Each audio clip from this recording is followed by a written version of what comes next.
welcome everybody to a celebration of the 2020 APCO Awards. Thanks for joining us. My name is Anthony Pate. Look, I've been given the job of MC today for this Sustainable Packaging Gala event.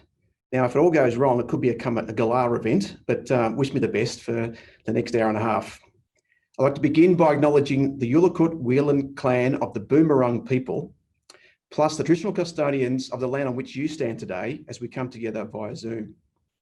We pay our respects to the elders, past, present and emerging, and thank them for showing us how to use resources sustainably. Now, 2020 has been one out of the box for the packaging industry. But one of the best things about it is we've all become experts in these video conferences. So if you have any questions though, use the little comment button there, hit up one of the Viewpoint team and ask any questions away. Not stupid questions, but some really insightful questions. All right, so this morning there was APCO announced the winners of the Industry Sector Awards. There's a great article on PKN and Lindy's done a super interview with Meredith about the 12 winners in the industry sector. So there, have a look at those. You might have some takeaways for your own sector you can implement during 2021. Today though, we're looking at 10 more awards.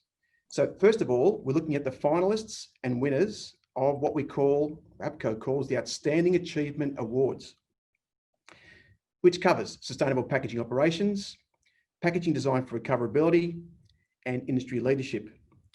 There'll also be an award for the highest performing new member.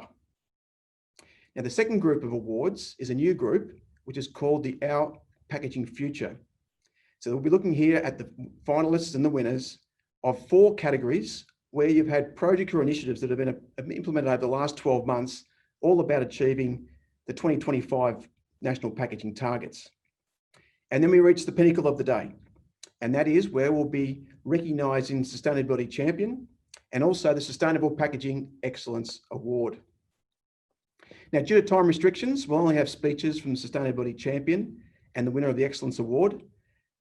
But really, this is about celebrating many things that you've all done as members of APCO. And so really, it's congratulations to you all for everything you've done, given the year that it was, and the sustainability packaging of packaging is still very much high on the agenda. But today, we're going to focus on those who have made real and effective changes. So good luck to all the finalists who have set aside their time to, first of all, make the performance happen, but also then be eligible for this awards program. We're also lucky to have some of the esteemed members of the APCO board, and a few of those you will hear from this afternoon. Now, those who attended last year's event would have heard from the Honourable Trevor Evans, Assistant Minister for Waste Reduction and Environmental Management. Now, together with Minister Susan Lee, they've done an outstanding job this year to really push forward the whole agenda of the circular economy for packaging and other materials. So it's unfortunate we haven't got Minister Evans with us here today, but he has pre-recorded a message which will play now to kick off today's gala event. Hi everyone, and thank you to APCO for inviting me to speak again at one of your annual awards events. Sadly, unlike last year, I can't be there in person. 2020, of course, has been an incredibly challenging year in many senses, but it's also a year where we've all learned to use technology, including videos like this one, so that we can stay connected. And on that note, of course, it's important for me right at the outset to neither confirm nor deny, but leave you wondering about whether every Queenslander you've had on video conference over the course of 2020 has actually been wearing board shorts underneath their jacket or their shirt, just out of video range while they've been talking to you. 2020 has also been a huge year for recycling, waste reduction and resource recovery. While there's been many challenges and many distractions, I'm so pleased to say that we have continued to make huge progress towards all of the outcomes we want to see when it comes to waste reduction and resource recovery. I spoke last year about some of the election commitments, the record funding and some of the reforms that the federal government was bringing to the table as we'd managed to get all governments to agree to that national waste policy and the action plan. And I'm so pleased to say that 2020 has seen further progress and further record funding put on the table. I've got to mention in passing that not only are our first national recycling laws through the House of Representatives and in front of the Senate as I speak now to record this video. But we've also managed to bring to the table the Recycling Modernisation Fund, and we've also just been announcing the first recipients of Product Stewardship Investment Fund grants, which are helping to set up some really exciting new product stewardship schemes right around Australia. I know that everybody involved in APCO is incredibly excited to be able to take advantage of the new powers and authorities and mechanisms we have in our recycling laws so that the packaging scheme itself can be empowered to be stronger, more inclusive and faster in its delivery of all of its ambitions and its goals. I want to say a big thank you to everybody who's been a part of the APCO journey over the course of 2020. We've set ourselves some very, very big targets for 2025 in those national packaging targets, but 2020 has been an unparalleled year of delivery towards those targets, and all of us have done a fantastic job of helping to keep the Australian community updated as to our progress and on board in terms of the importance of the work that we're all doing towards those 2025 targets. Of course, there are some very big elements that we've got to continue to work on. And I'm really excited to see now that the Australasian recycling label is on more than 1/4 of the products on supermarket shelves, and it's continuing to be rolled out on more and more products all the time. And I'm also really proud to see that the ARL has received the international recognition that it deserves in terms of being accredited as one of the best recycling labels that there is on offer around the world. Thank you everybody who's on the journey. Thank you to all of you for the hard work that you've been putting in. I know at the awards event right now, there are some amazing stories of achievement, of innovation and leadership when it comes to packaging. I salute and applaud all of the finalists. Congratulations to everybody on your achievements, your leadership and your innovation to date. And I look forward to hearing who the winners are, and I look forward to catching up with you all again very shortly. Thank you, Minister Evans, for those kind words. Now, I'm just going to go off script for a moment. Joe's going, what's going on here? Today is about celebrating the APCO members' achievements, but I think it's also important today to celebrate APCO. In this year where we've seen things looking quite dark at times, I think APCO has continued to shine through as a beacon for the industry. I'm being genuine here. So well done to the APCO board, to Brooke and the team for a stellar job in 2020. Now back on script, I would now like to hand over to APCO CEO Brooke Donnelly to welcome you all and provide an update on the year that was. Thank you so much, Anthony. I don't know who was more nervous about you going off script, Joe or myself. Both of us were having a small moment there, but we're okay. And look, a big thank you to Minister Evans for taking the time to put together such a wonderful video for us. And I have some of the team here in the room with me, and we were all doing a little bit of a lifting the roof there moment, you know, when we're talking about the ARL and how wonderful it's done, and our APCO members and just the incredible progress this year. So I'm just going to take a few moments to have a bit of a chat to you about a few things that we have seen happen this year. And first and foremost, I'd like to, on behalf of both the team, myself and our board, welcome everyone here. The awards is a big week for us. It's a big event to pull together, and it's, you know, a little bit surreal, this kind of online world that we're in right now, but very having it at the end of what has been a strange year is seems to be quite fitting. And it's been a year of challenges for all of us, but we have heard firsthand from our community and from our members the challenges that we have had to face this year in terms of the circumstances that we've been presented with. You know what the wonderful thing is? That we have really seen those challenges also become opportunities to confirm our community has resilience, has the ability to continue to drive positive change, even in the most difficult of circumstances. We've been very fortunate to see that. We've been very fortunate to have the delivery of key milestones such as the 2025 targets, you know, and our packaging future work that came from that with the strategic framework. And it was really important that we continue to drive the sustainable future for packaging and the circular economy. And our packaging future is such an important and strategic piece of work in terms of really giving us that roadmap to understand what we should all be doing and what our roles can be in driving forward to achieve the 2025 targets. I love the fact that it is a piece of work that over 200 authors were part of.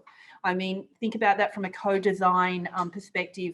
It's an incredible achievement to get over 200 people contributing to a single piece of work over a 2-year period. It incorporates the data, the analysis, the evidence from that. And we have brought all that together and we've reached this consensus to be able to say, well, this is how we need to get this work done. And it was really important to see that come out in April. And it's that giving us that strategic roadmap, which is so important. So a big thank you to everyone over the last couple of years that has been part of really building what is an incredibly impressive piece of work, not just for APCO, but also for Australia, to be able to have such a collective and collaborative way forward. It shows great leadership from a global perspective. So it's a wonderful thing to be part of. We also saw Australia really stepping up in March earlier this year when we had a look at the national packaging target for recycled content, which in 2018 was set at 30%. And we made the ambitious decision to shift that to 50% this year. And it's been wonderful to see that not only do we have the ability to be agile and adaptive as our environment changes and our circumstances change, we also have the ability to really show how collective action that is led by industry and supported by government and has a strong backbone organisation like APCO can be agile, can be adaptive, and can really deliver on positive environmental outcomes and progressive movements such as the circular economy. And it's wonderful to see that. We also saw our great work with the ARL coming to its second birthday, which was an incredible thing. It feels like only yesterday that Anthony and Paul and Planet Arc and Prep Design and ourselves and APCO were all trying to work out how we were going to do this. And for a 2-year-old program to have a greater uptake and more progression in the 2-year period than other globally aligned programs have achieved in a 10-year period is a great nod to Australia and Australian industry for their ability to really integrate and be innovative and responsive and know when there is a good thing and know how to make it work for our marketplace. So it's wonderful to see it doing really well. And on top of that, we've had that, you know, evidence of that come through this great support that we've been able to receive from the federal government for a new national consumer education program called Chuck It Before You Check It. Oh no, check it before you chuck it. I just got it wrong. My gosh, Anthony's going to kill me. But nonetheless, now you all know the right way to say it, don't you? So that's a fantastic thing. And it's a 2-year program. So I've got 2 years to get it right. Hopefully I'll work on that a little bit more for next year. And what's fantastic is that's a program that's being funded by the federal government. And it is a really progressive piece of work that we will deliver over 2 years. And when we do talk about behaviour change, that's a really important part of acknowledging that behaviour change is something that is progressive, takes time to deliver, is a continual effort over an extended period of time, takes real commitment and consistency to make work. So we're very pleased to be able to deliver on that also. Further advances that we'll see in the ARL in 2021 will look at bringing reuse and recycled content labelling into the program. We have been doing some great work through our advisory groups this year around looking at what that will look like and what needs to happen to give the Australian marketplace and Australian industry confidence of that work going forward. In October at the AIP conference, those of you who were lucky enough to join another one of our online conferences. We were working with the AAP, we delivered on a range of things, but one of the really important and a very key pieces of work we delivered on was the 2025 Targets Monitoring Program. So it's great to have the Our Packaging Future, which sets that framework, gives us 3 outcomes, 11 strategies, lots of mutually reinforcing activities, and says, hey, this is the way that this needs to happen. What we then need to do is make sure it happens. And the way to do that is to make sure you're monitoring that. So we worked really closely with the Collective Action Group and our board and key stakeholders to develop a program that identified the right milestones and metrics to measure to assure that we are progressing effectively towards achieving the targets. And it also enabled us to really identify those critically successful, critically important factors that we needed to think about and be aware of and observe. Allowing us to identify intervention points so that if we aren't on track, we can actually say, hey, now's the time that we need to step forward and maybe look at a different approach on a particular element of that work. And that's a really, really important thing in terms of making sure that we get the targets. They're ambitious, but they're achievable. And that means that we need to have a somewhat workman-like attitude towards that. And the monitoring program gives us the ability to make sure that we are on track and that we are actually making the right choices to get to 2025 effectively. We announced, and Anthony mentioned, the Industry Sector Award winners this morning, and a big congratulations to both the winners and the finalists. It's such a difficult job working through that because there's just so many wonderful stories to tell, and Meredith and myself and the team are always challenged by trying to, work through where do we start and where do we end. We talk all day if you would let us, and so don't. But it was wonderful for you all to see those winners today and the finalists as well. And I'd also like to make a special mention of all the finalists in this year's Our Packaging Future Awards. This work of Our Packaging Future is really important. It is the framework to go forward. And so that contribution and the challenges that they're meeting through that work is going to be vitally important about going forward. And a final word about 2020 before I hand back over to Anthony. I would really like to take this opportunity, and for those of you who were just in our AGM, you would have heard me mention some of this, but I'm going to take the opportunity to do it again. And I would just like to say a big thank you to the amazing effort of our board, who have been a steady hand and a wonderful support to both myself and the team at APCO, and also our key partners at Planet Arc, AIP, AFGC, ACOR, Red Group, Prep Design, ISF, the Ellen MacArthur Foundation, RAP in the UK, and Sustainable Packaging Coalition in the US. We learn from each other, we share with each other, and we are better for the relationships and the partnerships that we share. And from myself and the APCO board in particular, we would like to acknowledge the incredible commitment of the whole APCO team. I'm going to give you some numbers now. This wonderful team of people have individually responded to over 900 member reports this year. They've hosted approximately 4,000 stakeholders on the APCO webinars. They've managed over 53 individual events, coordinated 9 advisory groups, 21 priority projects, contributed to 13 government advisory groups. They've written and submitted over 30 government policy submissions, have testified and be part of at federal and state government inquiries, and all while also building an amazing new website for you all, a CRM and a new member centre, and right in the middle of a global pandemic. So a wonderful team, and we are, and from myself and from the team, we are all really excited about what we can bring to 2021. There's really important environmental work that needs to be done, and we know that our collective approach is working, and we're looking forward to working with you more in 2021.